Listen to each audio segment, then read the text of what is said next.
Hey folks, this is Sarah Lee bringing you the new 2009 Honda Pilot.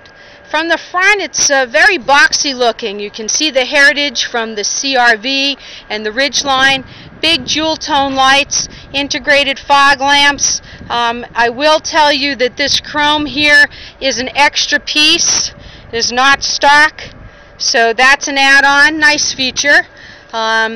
Along the sides, it has a look from the side and three-quarter back that is very much the Armada boxy back end. As a matter of fact, it's hard to tell them apart if you don't know what they are. Alloy wheels on big tires. The step rails are an add-on as well.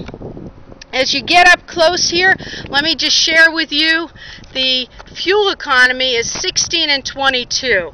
Not great. An average of 18 is what they say. This is an EX four-wheel drive starting at $32,630 and pretty standard features. I will tell you that in driving this car for a couple days, it is very quiet. It is very comfortable to sit in. Drives incredibly smooth. And inside, let's take a look. Well, this is kind of interesting, but typical of Honda. You've got the shift mount over here, 6-disc changer, and along the way vents. I'm going to put some air conditioning on. This is your four-wheel drive button right here for automatic lockup. The dash display inside here, you can barely see, but it recognizes the clock, the dual zone air conditioning of the passenger and driver, the compass, and the fan speed. And when the fan is full blast, it is a little loud.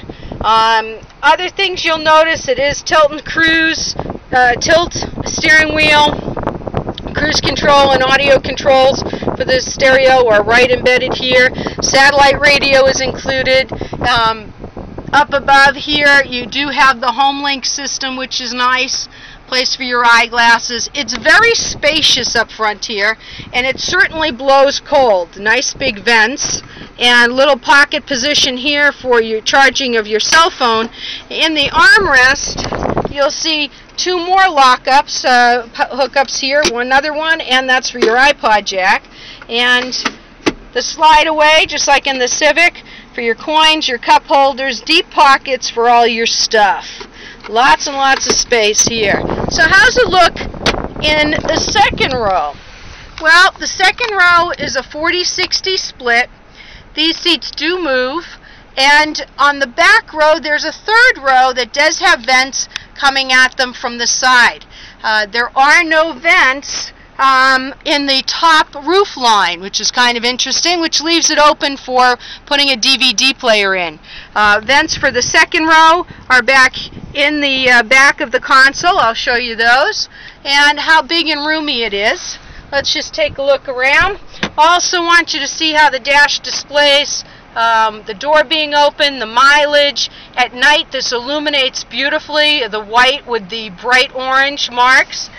And as we get out, let's take a look at the second row. Second row seating, very interesting. There it tells you what the temperature control is, another power outlet, so now we have 3 power outlets for the Game Boys, etc. Armrest over here, cup holders, small cups, change. But this is kind of interesting. You'll notice a mechanism here that tilts and slides to allow somebody to get into the back. As I do this, you notice that it's coming forward as far as it can for me to be allowed to go into the back pretty easily and hold on to a handrail that's right here on the side. So I can pass through to sit back here. When I do push this back, it locks into position. Not a lot of room back there, but again, it's not for long distances.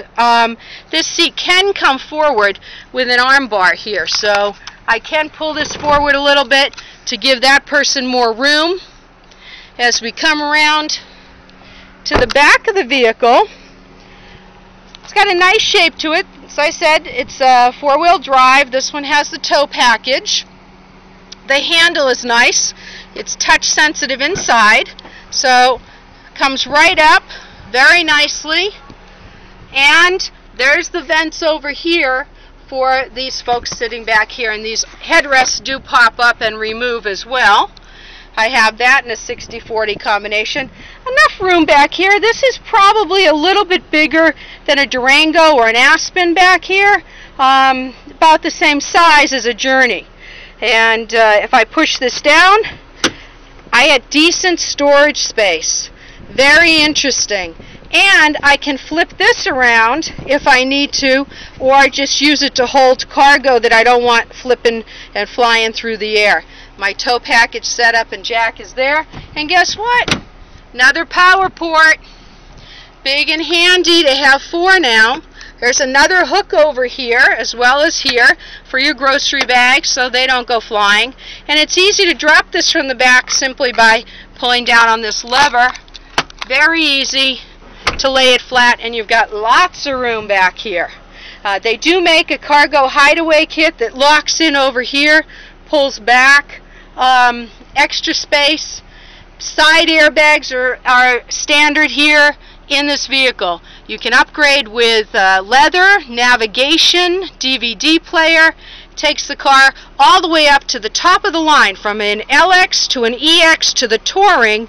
The Touring tops out at over $45,000, and that's not chicken feed, folks. So that's just a little story about the new 2009 Honda. I have to tell you, it's very impressive. The only disappointment, I think, is the fuel economy. So maybe next year this will be in a GX version or a hybrid alternative. But for now, the Honda Pilot, not anything crazy in the design department, but certainly a solid car, a solid SUV, 7-passenger, reliability, everything that you expect from Honda and more.